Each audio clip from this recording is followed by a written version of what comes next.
Quincy Institute for Responsible Statecraft.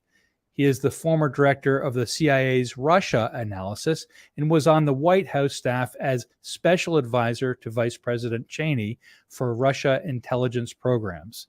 He is also author of the book, The Russia Trap: How Our Shadow War with Russia Could Spiral into Nuclear Catastrophe. Today, George will help us sift through the complexity of the war in Ukraine and give informed and logical advice to policymakers and world leaders to get back to a relative sense of economic and political stability. It is of incredible importance right now that we look at the effects that the U.S. Is obviously having on our geopolitical and geoeconomic situation. What are you to say about this, George? Well, it's a very complex situation. And as current trends are going, we're headed toward a little bit of a scissors. On the one hand, the Ukrainians can't defend themselves. They can't hold off the Russians unless the United States and Europe provide an enormous amount of support. The Ukrainians are completely militarily dependent on us. They have burned through most of their Soviet-era holdings in their military. And in order to keep pace with what has been, to this point, a rather overwhelming barrage of Russian artillery and rockets and missiles, they need an awful lot of volume, particularly of artillery systems, rocket missile systems, and their ammunition. Just to hold off the Russians in what is turning out to be a war of attrition in Ukraine's east and south. If we were to stop that kind of support, the Russians would simply roll forward, and that would bring about all kinds of bad consequences, first and foremost for the Ukrainians, but also for the United States and Europe. So that doesn't look like a very appealing option at all. On the other hand, the more that we spend in support of Ukraine, the more difficult our economic circumstances are going to be. We already have, very high debt levels, a very high deficit. We've been spending an enormous amount of money, really going back to the recession in 2008, but it was, of course, significantly accelerated as a result of the COVID pandemic. So we're not really in a position where we can afford to provide this sort of support forever without some real economic blowback on the United States and the West, as well as the rest of the world. Plus our economic sanctions on Russia, which were designed to punish the Russians for their aggression and to change Putin's calculations about continuing this war, they are also having an effect on us and on the rest of the world as well.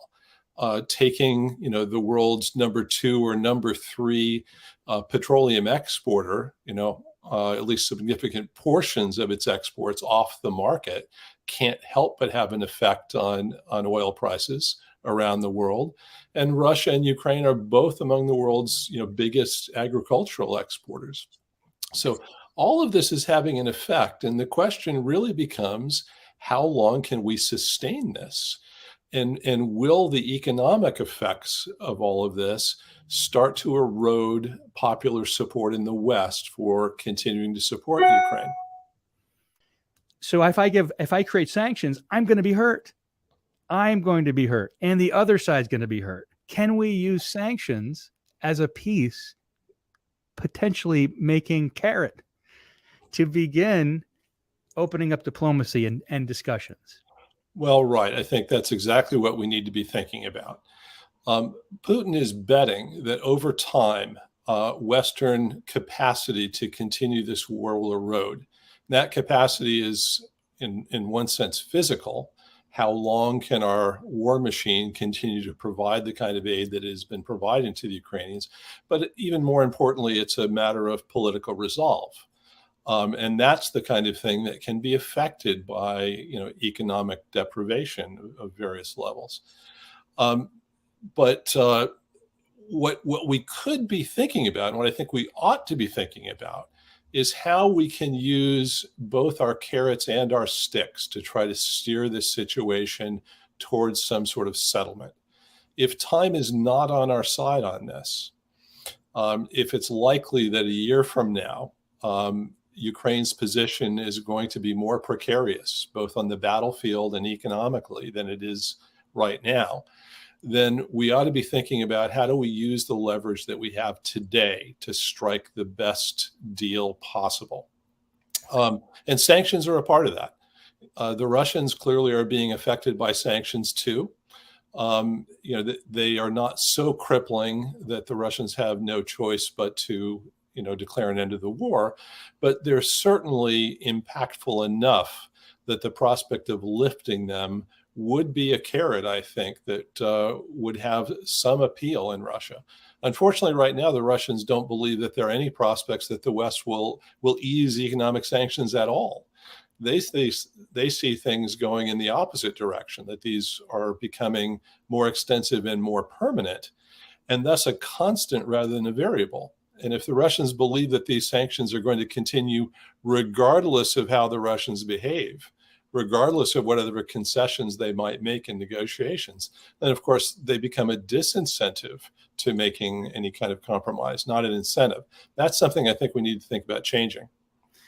And this really goes to their profiles, doesn't it? How we profile their behaviors and how we've seen them behave in the past. And the past is prologue, and we haven't really learned from that. The current behaviors that the U.S. have been deploying and using are all stick.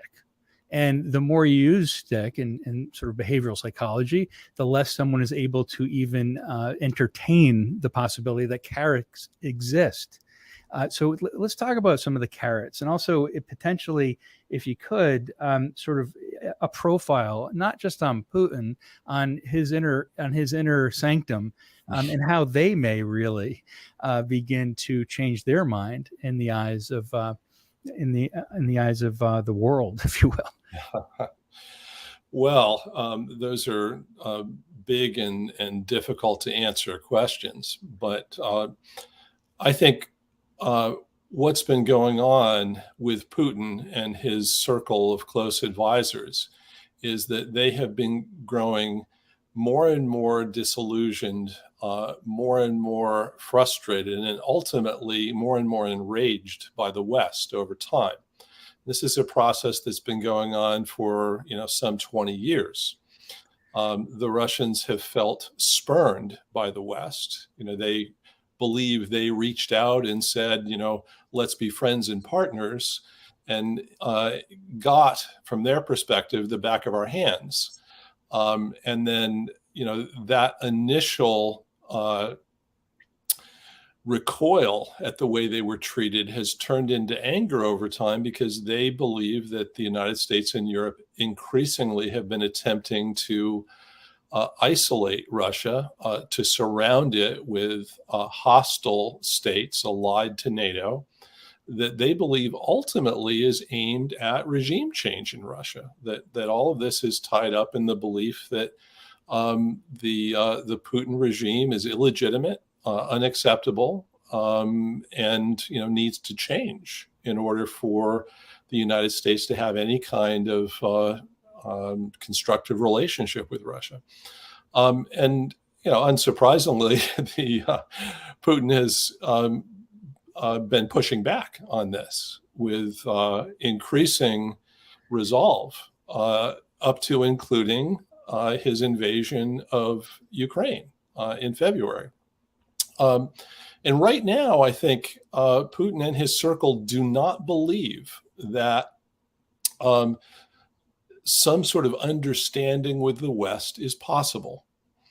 Not because they wouldn't want one in principle, but because they believe the West is an irreconcilable enemy of Russia and will treat Russia in that way regardless of what they do. So Putin has frequently been asked, what he would do differently in dealing with the United States and the West.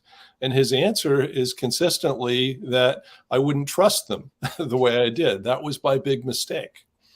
So how do you deal with that kind of perception in a situation like this. It's obviously highly problematic if you're going to try to find a way out of this war, which, is having such detrimental consequences and looks likely to have even worse consequences over time, and could, escalate into a direct military clash between the United States and Russia, which is obviously quite dangerous given that we are the world's two largest nuclear powers. So how do you find your way out of a situation like that when, there's absolutely zero trust in the relationship? Both sides believe that the other side is out to destroy them fundamentally. That's an extremely difficult situation to deal with. So I think you have to start by accepting that you're going to have to talk. The only way out of this is through some sort of diplomatic exit. You're not going to win on the battlefield, not when you're talking about a country that has more nuclear weapons than anyone else in the world. Putin may not be able to defeat Ukraine altogether, but he can certainly ensure that if Russia is going to lose, that everyone else will too. So we're going to have to accept that the only way out of this, other than escalation, is a diplomatic settlement. And once you accept that premise, then you start looking at your carrots and sticks in a different way, as a means of steering this war toward some sort of diplomatic end. I think back to Ronald Reagan and George Herbert Walker Bush. And George Herbert H.W. Bush was director of CIA, and Ronald Reagan was, became friends really with leadership in Russia, and Gorbachev, and their behavior and leadership was very much of relationship building. They started with relationship first, I would say. Would you say that's a truth, George? They started with relationship first, and they were aware of their of what was possible on both sides, and they went to a fundamental truth of the fact that they all wanted peace in the end. Everyone wanted peace. And Putin when he came into power, and we learn about this more in your book too, about and you were with Cheney. Cheney was recognizing some of Putin's behaviors. He recognized it and came under some scrutiny for recognizing it. And yet you did still recommend diplomatic solutions. How did you do that with Dick Cheney so that we did not escalate into what we do have today? Well, we were in a much different situation in the world and bilaterally with the Russians back then. As you recall, this was post 9/11, and the United States had its eye on a very important enemy, global terrorism. And we tended to see the Russians at that time as a potentially very important partner in dealing with terrorism. And of course, the Russians had, their own set of very unfortunate experiences with terrorism. And the Russians were eager to work with us. They had been, for several years prior to 9/11, trying to, more or less metaphorically shake us by the lapels and say, hey, terrorism is a problem. We need to be working together against this. And after 9/11, I think the United States really became convinced that we did need to work with the Russians. We needed to build a strategic partnership against terrorism. And that was the context in which a lot of things went down in the bilateral relationship for several years. But unfortunately, what happened was a lot of things interfered in our ability to forge that partnership. The Russians took a number of steps to try to build trust. Putin, of course, had called the White House a few days before 9/11, saying that Russian intelligence had picked up some indications out of Afghanistan that some sort of big plot was being implemented. He didn't have enough details to allow us to act operationally on that. But it also set the stage for his call after the attacks on 9/11 and his expressions of sympathy with the United States and his offer of help. That came across as quite sincere.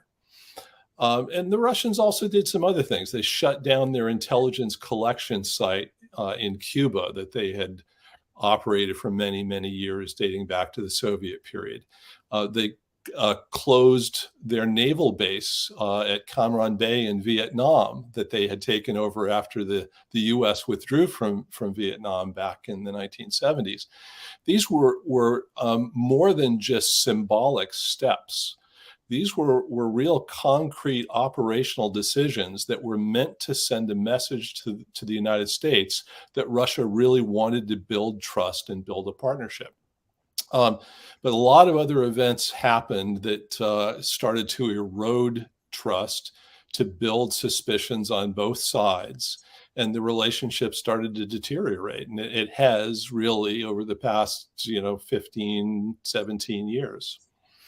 I think about, the enemy of our enemy is our friend, and we had a common enemy at that time. And we were able to come together, and just that lesson alone may inform what we're doing now in the current state. What I have seen, though, and I wanted to see if you brought this together as well, is that, with our taking Omar Khalid, showing that we had some independence in taking over Taliban and our own enemies. We don't need Russia, for instance, and Russia trying to keep their own economy, sustainable, self-sustainable. Are we sending messages right now to Russia in that way? Well, unfortunately, I think the messages that we're sending to the Russians are quite negative. And we're also doing something, I think, that is undermining our own interests quite severely vis-a-vis China over Taiwan.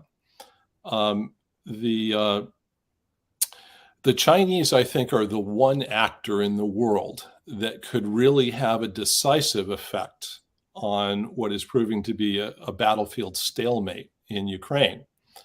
The Russians, need economic help to sustain themselves in a period where the United States is essentially cutting off trade between Russia and the West. They need technology. They need markets. The Chinese can provide all that. And they also need military help. A lot of what is going down in Ukraine depends on lots and lots of ammunition. It also depends on drones and sensors that are designed to determine where the targets are located on the other side. We're trying to cripple Russia's access to that sort of ammunition, weaponry, technology. The Chinese have a lot of it. If they were to provide that to the Russians, that could have quite an impact on the balance in Ukraine. And we're doing, I think, the one thing that might convince the Chinese to tilt much more openly to the Russians in Ukraine by generating this crisis over Taiwan at a time when, we didn't need it. It was not necessary to do right now. But nonetheless, we sort of walked into this. So these are all factors, I think, that we need to be thinking hard about. And these are things that should, I think, prompt us to try to find a way out of the situation in Ukraine, because the trends right now are not looking very good. It seems to me that actors like Nancy Pelosi, who goes to Taiwan upon other counsel to not go there, there seems that actors, do you agree or disagree with this, or are largely acting and behaving on political motivations and social thinking, if you will, what is the popular people are doing. And that's causing the possibility that we will go into an all-out war? And how close are we to that all-out war due to these actors who are potentially enemies of our own state by taking such actions like that? Well, it is a precarious situation. And right now, it doesn't look like the United States is proving very adept at sound strategic thinking, or even in, coordinating the basic levers of foreign policy in a coherent way. Um, how close are we to a real disaster in Ukraine? Well, it's clear that neither the Russians nor we want this to result in a direct military clash. The Biden administration has been cautious about trying not to cross red lines that might prompt the Russians to escalate in response. And right now, I think the Russians don't feel a particular need to escalate. Putin has settled into a strategy of attrition, believing that he can grind down the Ukrainian military rather slowly but steadily on the battlefield, and that the effects of economic downturn will over time also erode Western resolve, and that this plays into Russian hands over time. So escalating on the battlefield is both unnecessary and frankly, from Putin's point of view, I think counterproductive right now. He's content with the trends as they're currently proceeding. The temptation to escalate, I think, right now is more on the Western side than on the Russian side, because we want to do something to, turn the tide of battle. I think there's growing concern that, the Germans, as they, head toward winter without adequate Russian gas supplies, could start to buck at continuing to support the Ukrainians. We're worried about inflation here in the United States. We've got midterms coming up that don't look particularly rosy from the point of view of the White House. Those are things that I think tempt us to say, well, can we change the momentum on the battlefield by providing newer, better, more capable weaponry to Ukraine? Well, every time we do that, that is an escalation. And the question is, do the Russians allow this to continue? Do they respond in some way? And, we'll have to see. It's where that red line is drawn that might prompt a Russian escalation is invisible. We have to guess where it is. And I think the real problematic part of that is that line probably moves contextually.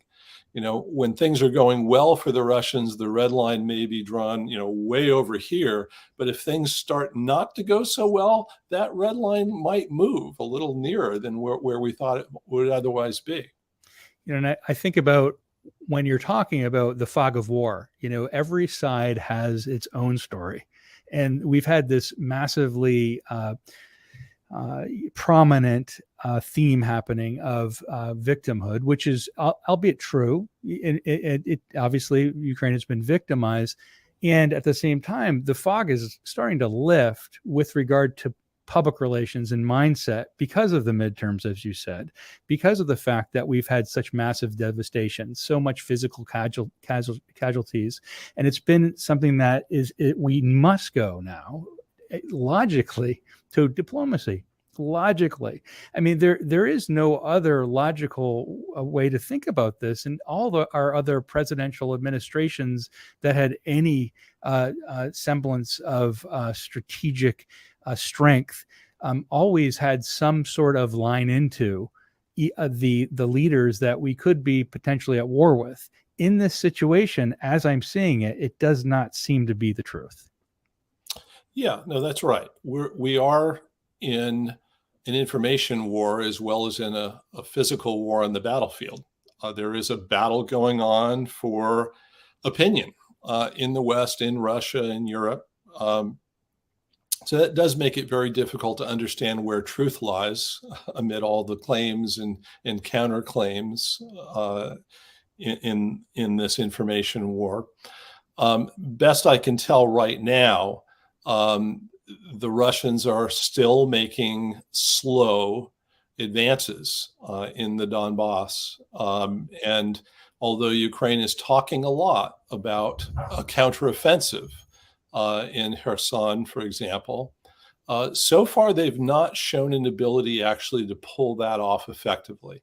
Until they do, I'm going to remain skeptical that this is anything much beyond an information offensive as opposed to a battlefield offensive. So, George, we need your thinking here for the strategic thinking for not just leadership of the United States, but for the world. What would be your recommendation with knowledge of Putin and of the situation? What would be your recommendation to Joe Biden, the executive administration, perhaps even Senate and Congress?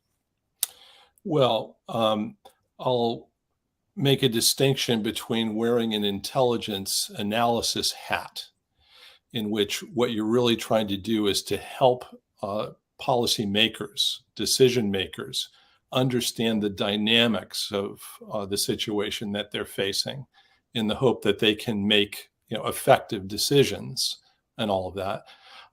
And wearing a policy hat, where you're actually making decisions about what the United States ought to do to deal with the circumstances that it's facing. So in terms of policy, what ought the United States do about all of this? My recommendation would be that we need to be using the leverage that we have to steer this situation toward a settlement. And we have a significant amount of leverage. The Ukrainians can't fight without our assistance. That, by definition, gives us a fair amount of influence with their thinking about how to proceed in all of this. But also, it gives us a stick to use with the Russians, because the prospect of continuing or even expanding our military assistance to Ukraine can serve as an incentive for Putin to think about, am I better off ending the war now than I would be continuing it? But we also have carrots. As we talked about earlier, our economic sanctions can be a carrot. The prospect of easing them in some way can, if coupled with that military assistance to Ukraine, help convince Putin that he's better off settling than continuing the war. So that's what we ought to be thinking about. And then the next question becomes, all right, what does that settlement look like? How does the United States shape it in an advantageous way?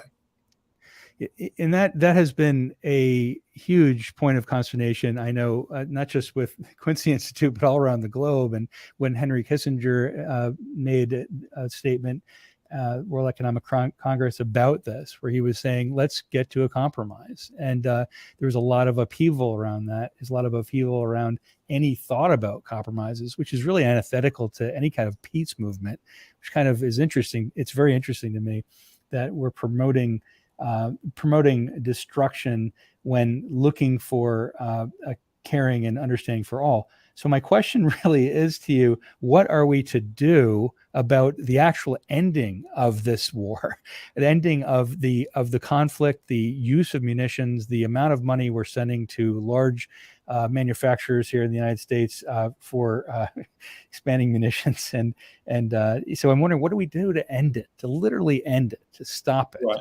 What parts do we compromise on? Well, I think we need to first of all recognize that this is not going to be like World War II, where you're going to insist on unconditional surrender of the other side, occupation of its territory, and essentially, rebuilding those countries from the ground up under U.S. supervised change. You can't do that to a nuclear power. If Japan had nuclear weapons in World War II, the way that war ended would have been much different than the way it ended. And that's also true of Nazi Germany. So we have to acknowledge that reality here with Russia. That's point number one. Point number two, I think it would be a mistake to treat this as primarily a territorial problem. Territory factors into this, but it was not the primary motivating factor in Putin's decision to invade. Putin's decision to invade was primarily geopolitical. It was to deny Ukraine to NATO or to the United States as a prospective military ally. And the Russians were concerned about both of those things. NATO had declared since 2008 that one day Ukraine would be a member of NATO, and we have refused to change that position. It is the position of the United States and of NATO today. It was just reaffirmed a few weeks ago in NATO's new strategic concept that Ukraine will be a member of NATO one day.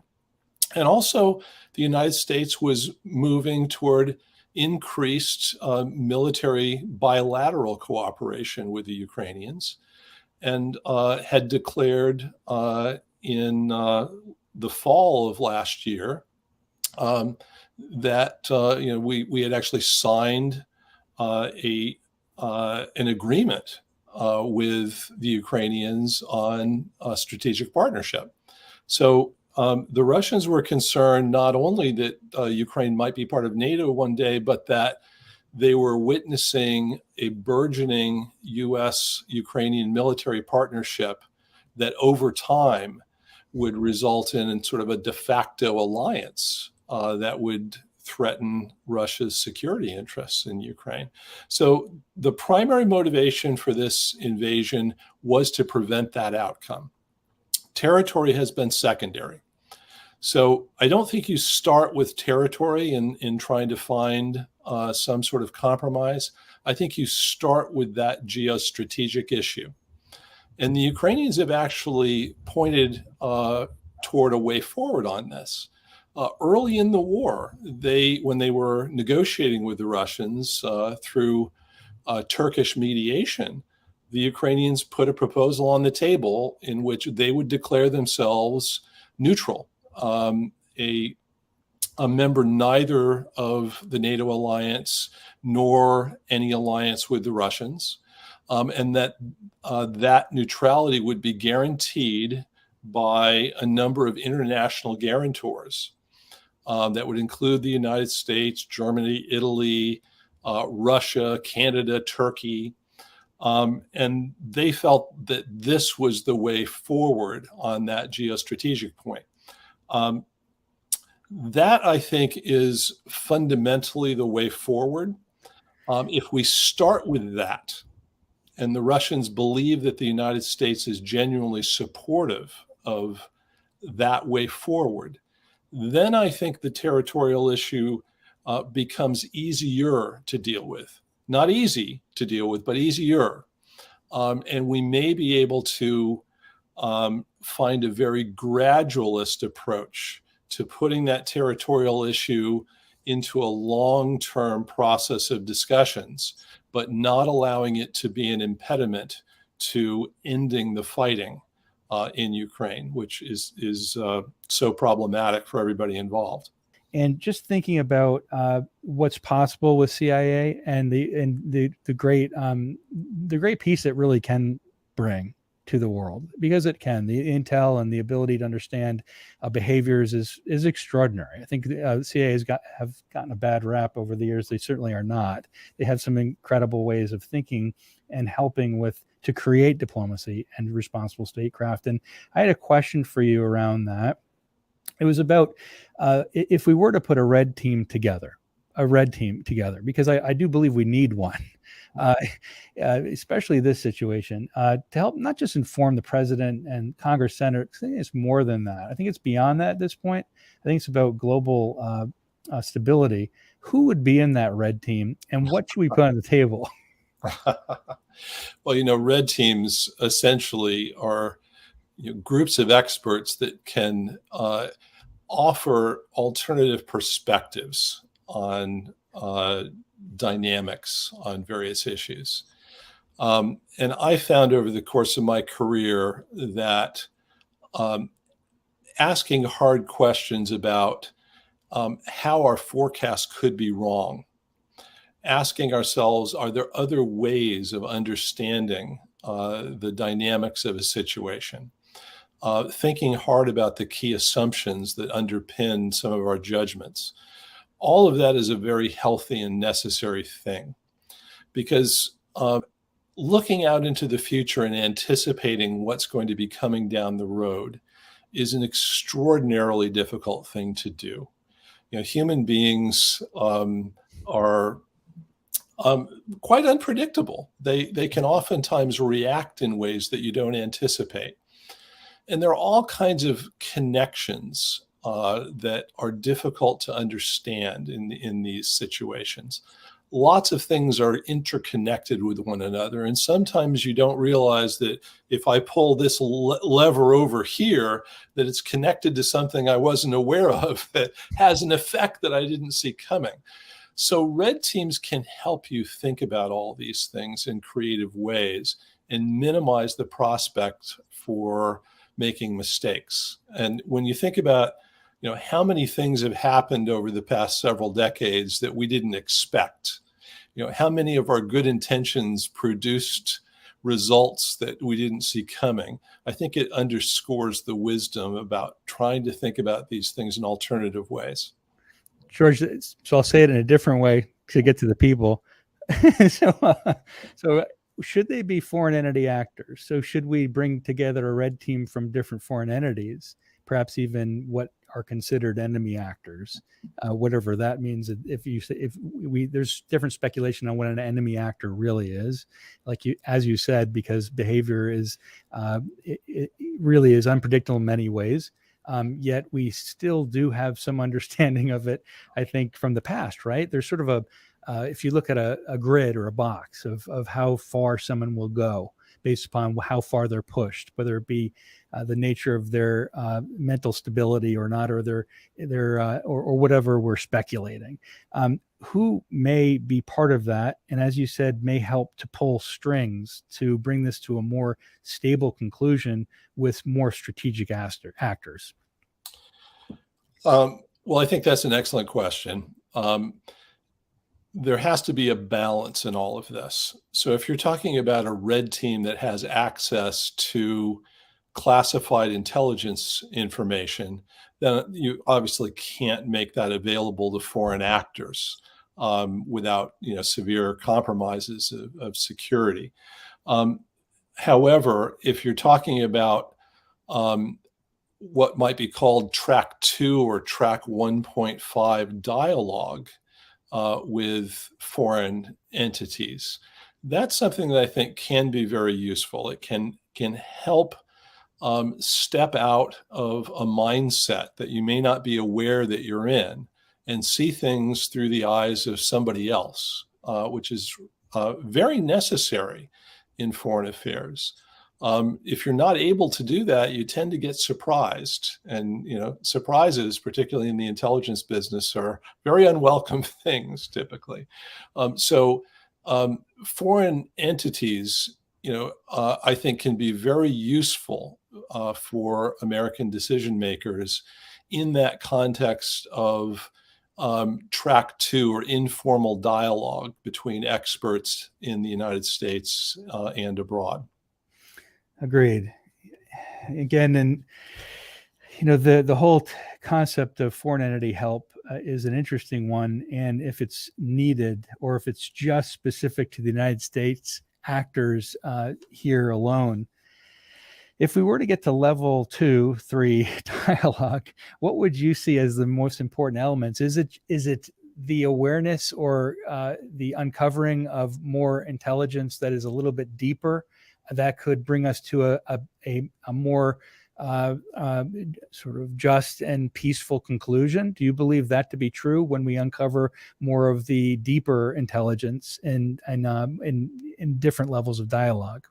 Could that happen? And perhaps you could give us a way of describing what that could look like with your current understanding of intelligence, the intelligence available.